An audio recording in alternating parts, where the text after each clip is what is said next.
जय हिंद साथियों, welcome to self study classes with Sumit Jain YouTube channel में आप सभी का स्वागत है। दोस्तों, बाल विकास की जो हमारी निरंतर टेस्ट सीरीज चल रही है उसी में हमारा अगला वीडियो है। इसके पहले के सारे वीडियो जरूर देखेंगे। ठीक है, इंस्टाग्राम से आपको जुड़ना है, सर्च करना है Sumit Jain self study classes. और व्हाट्सएप से जुड़ने के लिए आपको 9098609291 ये नंबर आपको दिया है। कोई भी कहीं डाउट लगता है तो आप क्लियर भी कर सकते हैं। फेसबुक में सर्च करना है सुमित जैन।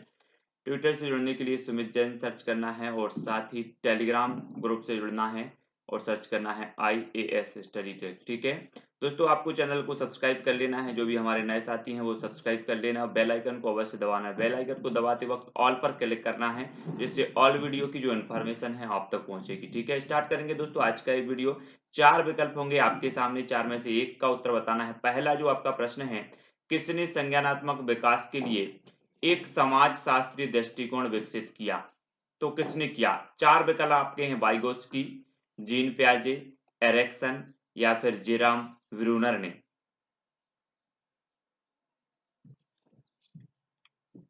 किसने संज्ञानात्मक विकास के लिए एक समाजशास्त्रीय दृष्टिकोण विकसित किया है?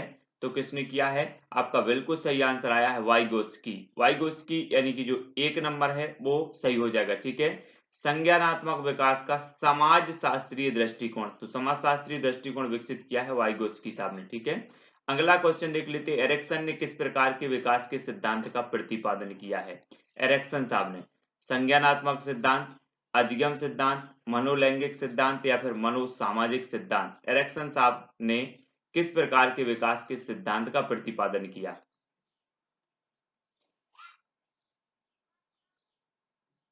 तब आपका बिल्कुल सही आंसर हो जाएगा दोस्तों मनोसामाजिक सिद्धांत, यानी कि जो 4 नंबर है वो सही हो जाएगा। ठीक है, एरिक्सन साहब ने मनोसामाजिक सिद्धांत का प्रतिपादन किया और विकल्प नंबर जो 4 है वो बिल्कुल यहाँ पर राइट आंसर होगा। अगला क्वेश्चन देख लेते हैं। व्यक्तित्व का मानवतावादी सिद्धांत किसके द्वारा प्रतिपादित किया गया? मानवतावादी सिद्धांत आपको बताना है। प्रश्न क्रमांक 3, अब्राहम मास्लो, कार्ल रोजर्स, पावलाव या फिर कार्ल युंग ने।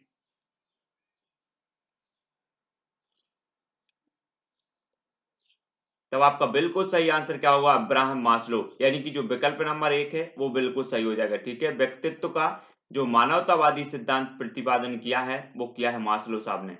ठीक है, अगला क्वेश्चन है दोस्तों, परिवर्तन जो अधिगम के कारण नहीं है उन्हें इसके लिए जिम्मेदार ठहराया जा सकता है। किसके कारण? ऐसा अधिगम जो ऐसा परिवर्तन जो अधिगम के कारण नहीं हुआ है उन्हें इसके लिए जिम्मेदार ठहराया जा सकता है। परिपक्वता के लिए, सामाजिक प्रभाव के लिए, सांस्कृतिक प्रभाव के लिए या फिर कौशल के लिए।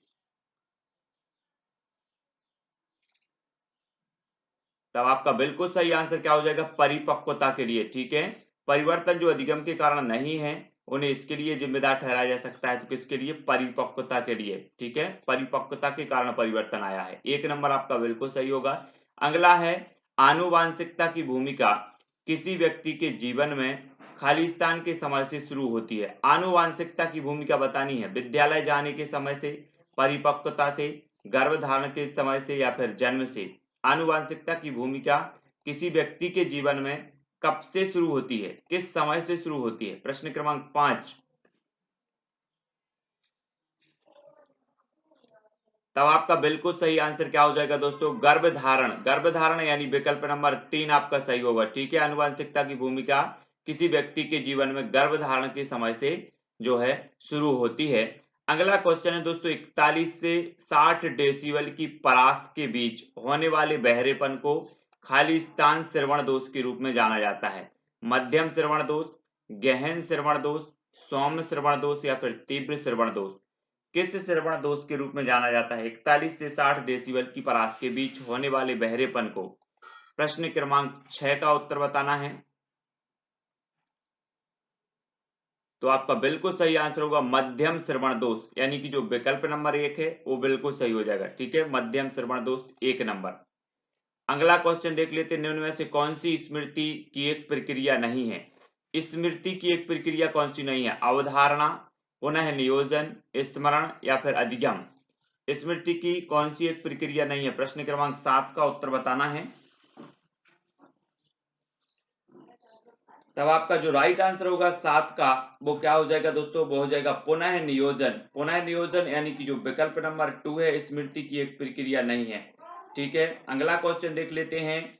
द्विध्रुवी विकार को इस नाम से भी जाना जाता है। द्विध्रुवी विकार को किस नाम से जाना जाता है? असामाजिक व्यक्तित्व सिंड्रोम के नाम से, मसीहा रोग के नाम से, गहरा अवसाद के नाम से, या फिर मुनसूसन सिंड्रोम के नाम से। द्विध्रुवी विकार को किस नाम से जाना जाता है? प्रश्न क्रमांक 8। तो आपका राइट आंसर क्या हो जाएगा?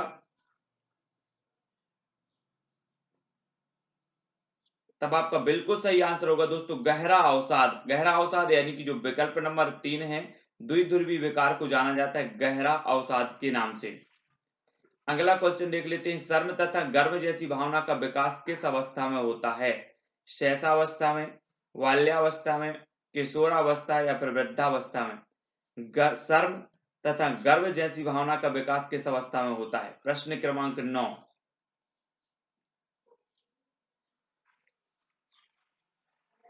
तब आपका बिल्कुल सही आंसर होगा बाल्यावस्था। बाल्यावस्था यानी कि विकल्प नंबर 2 सही हो जाएगा। गर्व और शर्म जैसी जो भावना है इनका विकास होता है दोस्तों बाल्यावस्था में। अगला क्वेश्चन है। किस मनोवैज्ञानिक के अनुसार विकास एक सतत और धीमी धीमी प्रक्रिया है? कॉलेस्निक के अनुसार, पियाजे के अनुसार, हरलॉक के अनुसार या स्किनर के अनुसार? मनोवैज्ञानिक बताना है आपको कि विकास एक सतत और धीमी धीमी प्रक्रिया है। प्रश्न क्रमांक 10 का आंसर। तब आपका बिल्कुल राइट आंसर होगा स्किनर। स्किनर के अनुसार जो है क्या है? विकास एक सतत और धीमी धीमी प्रक्रिया है। और आपका बिल्कुल सही नंबर 4 बिल्कुल सही हो जाएगा। अगला क्वेश्चन देखो। निम्न में से कौन सा सूक्ष्म गतिक कौशल का उदाहरण है? सूक्ष्म गतिक कौशल का उदाहरण हमें बताना है। चढ़ना, खुदकना, लिखना या फिर दौड़ना। सूक्ष्म गतिक कौशल का उदाहरण कौन सा है? प्रश्न क्रमांक 11। और आपका राइट आंसर क्या होगा 11 का? तो आपका बिल्कुल और सही आंसर जो हो जाएगा वो हो जाएगा दोस्तों लिखना। लिखना यानी विकल्प नंबर 3 इस सूक्ष्म गतिक कौशल का उदाहरण माना जाएगा लिखना। और 3 नंबर आपका बिल्कुल सही होगा। अगला देख लेते हैं। वृद्धि को प्रभावित करने वाला कारक है तो कौन है? पर्यावरण है, स्वास्थ्य है, आहार है या फिर ये सभी है? वृद्धि को प्रभावित करने वाला कारक कौन सा है? प्रश्न क्रमांक 12 का उत्तर हमें बताना है। और तो आपका बिल्कुल सही आंसर क्या हो जाएगा? वृद्धि को ये सभी कारक, पर्यावरण भी, स्वास्थ्य भी और आहार भी, सभी कारक प्रभावित करते। ठीक है, और 4 नंबर आपका बिल्कुल सही होगा। अगला देखें। गर्भ में बालक को विकसित होने में कितने दिन लगते हैं? गर्भ में बालक को विकसित होने में कितने दिन लगते हैं? 150 दिन, 280 दिन, 390 दिन या फिर 640 दिन? प्रश्न क्रमांक 13 का उत्तर हमें बताना है। और आपका बिल्कुल सही आंसर हो जाएगा 280 दिन, यानी 2 नंबर सही होगा। ठीक है, विकल्प नंबर 2 आपका बिल्कुल सही हो जाएगा। वीर पूजा की भावना जागृत होती है किशोरावस्था में, बाल्यावस्था में, प्रौढ़ावस्था या इनमें से कोई नहीं? किस वीर पूजा की भावना कब जागृत होती है? प्रश्न क्रमांक 14। और आपका बिल्कुल सही आंसर हो जाएगा किशोरावस्था। किशोरावस्था यानी कि 1 नंबर सही हो जाएगा। वीर पूजा की भावना जागृत होती है किशोरावस्था में। 1 नंबर बिल्कुल सही है। अगला देख लेते हैं। निम्न में से कौन सी विशेषता परिपक्वता को अधिगम से अलग करती है? तो कौन सी विशेषता करती है? यह एक स्वाभाविक प्रक्रिया है, यह अभ्यास पर निर्भर करती है, यह प्रेरकों पर निर्भर करती है, यह जीवन पर्यंत चलने वाली प्रक्रिया है? कौन सी विशेषता परिपक्वता को अधिगम से अलग करती है? प्रश्न क्रमांक 15। तब आपका 15 का बिल्कुल सही आंसर होगा कि यह एक स्वाभाविक प्रक्रिया है। ये जो विशेषता है परिपक्वता को अधिगम से अलग करती है। ठीक है, 1 नंबर आपका बिल्कुल सही हो जाएगा यहाँ पर। अगला देख लेते हैं दोस्तों। एक बालक की संज्ञानात्मक शक्तियां जैसे कल्पना शक्ति, बुद्धि, निर्णय लेने की क्षमता आदि का संबंध है बालक के शारीरिक विकास से, सामाजिक विकास से, सर्वांगीण विकास से या फिर मानसिक विकास से? कल्पना शक्ति, बुद्धि, निर्णय लेने की क्षमता आदि का संबंध किससे है? प्रश्न क्रमांक 16। तब आपका बिल्कुल सटीक आंसर होगा मानसिक विकास से। मानसिक यानी 4 नंबर सही हो जाएगा। ठीक है, मानसिक विकास से एक बालक की संज्ञानात्मक शक्तियां जैसे कल्पना शक्ति, बुद्धि, निर्णय लेने की क्षमता आदि का संबंध जो है वो कैसे है, मानसिक विकास से है। अगला प्रश्न देख लेते हैं, सहपाठियों का दबाव जब सबसे अधिक प्रभाव डालता है, सहपाठियों का दबाव जब सबसे अधिक प्रभाव डालता है कब, प्रारंभिक बाल्यावस्था में, मध्य बाल्यावस्था में, प्रारंभिक किशोरावस्था में या उत्तर किशोरावस्था में। सहपाठियों का दबाव कौन सी अवस्था में सबसे अधिक प्रभाव डालता है, प्रश्न क्रमांक 17 का आंसर हमें लिखना है। और आपका बिल्कुल सही आंसर क्या हो जाएगा, आंसर होगा उत्तर किशोरावस्था। उत्तर किशोरावस्था यानी 4 नंबर। ठीक है, उत्तर किशोरावस्था में सबसे अधिक प्रभाव डालता है, 4 नंबर आपका बिल्कुल सही हो जाएगा। अगला देख लेते हैं, निरीक्षण विधि में किया जाता है, क्या किया जाता है, अपना अध्ययन, अपने व्यवहार का अध्ययन, दूसरों के व्यवहार का अध्ययन या फिर व्यवहार विश्लेषण। तो निरीक्षण विधि में किया जाता है, प्रश्न क्रमांक 18। तब आपका बिल्कुल और सटीक जो आंसर होगा दोस्तों वो होगा दूसरों के व्यवहार का अध्ययन, यानी 3 नंबर आपका यहाँ पर सही हो जाएगा। निरीक्षण विधि में दूसरों के व्यवहार का अध्ययन किया जाता है। ठीक है, अब दोस्तों आपको पूरे क्वेश्चन अच्छे से करना है और लास्ट में बताना भी है कि आपने कितने प्रश्न किए हैं और कितने आपने सही किए। ठीक है, मानव व्यक्तित्व के मनोलैंगिक विकास को निम्न में किसने महत्व दिया था, मानव व्यक्तित्व के मनोलैंगिक विकास को किसने महत्व दिया था, कमोनियस ने, हॉल ने, फ्रायड ने या फिर हॉलिंगबर्थ ने। मानव व्यक्तित्व के मनोलैंगिक विकास को किसने महत्व दिया, प्रश्न क्रमांक 19 का आंसर बताना है। तब आपका बिल्कुल राइट आंसर होगा मनोलैंगिक विकास को महत्व देने वाले जो हैं वो कौन है, फ्रायड महोदय, यानी 3 नंबर। ठीक है, सिगमंड फ्रायड साहब ने महत्व दिया है इसमें।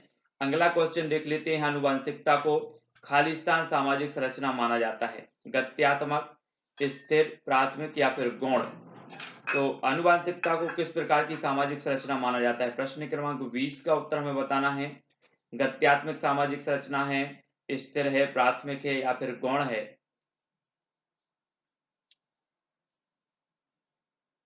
तो आपने बिल्कुल सही उत्तर बताया है, स्थिर है ना। आनुवंशिकता को स्थिर सामाजिक संरचना माना जाता है और विकल्प नंबर जो 2 है वो बिल्कुल यहाँ पर सही हो जाएगा।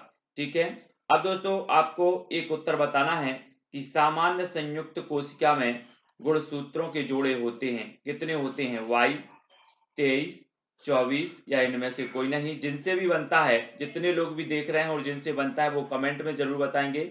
जिनसे नहीं बनता है कोई दिक्कत नहीं, उनको सीखना है और पता करना है सामान्य संयुक्त कोशिका में गुणसूत्रों के जोड़ों होते हैं तो कितने होते हैं। ठीक है, जितने लोग भी देख रहे हैं जिनसे बनता है और कमेंट में करके सभी को बताना है, मैं समझ जाऊंगा कि सभी लोगों से बनता है और जो नहीं बता पाते उनसे नहीं बनता होगा।